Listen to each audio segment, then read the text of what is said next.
ನಮಸ್ಕಾರ ನಾಯ್ಕರೇ. ನಮಸ್ತೆ, ಬನ್ನಿ ಕೂತ್ಕೊಳ್ಳಿ.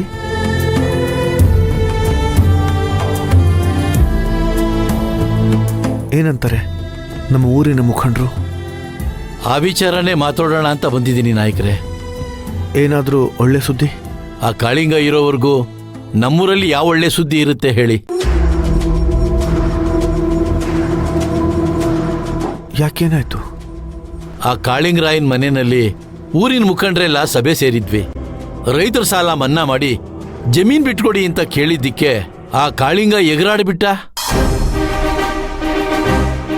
ನಾನು ಪಂಚಾಯಿತಿ ಸದಸ್ಯ ಅನ್ನೋದನ್ನು ನೋಡ್ದೆ ನನ್ನನ್ನ ಕಜ್ಜಿ ನಾಯಿಗೆ ಹೋಲಿಸಿ ಮನೆಯಿಂದ ಹೊರಗಟ್ಬಿಟ್ಟ.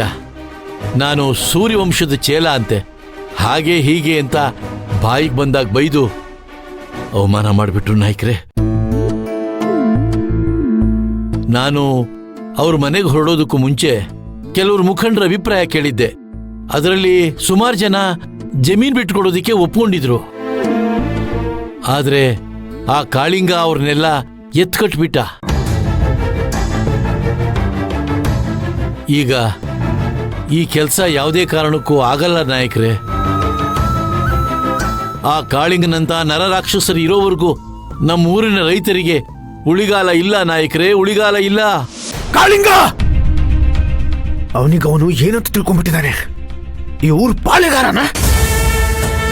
ಒದೆ ತಿನ್ನೋರು ಬುದ್ಧಿ ಮಾತು ಕೇಳಲ್ಲ ಅಂತ ಹೇಳ್ತಾರೆ.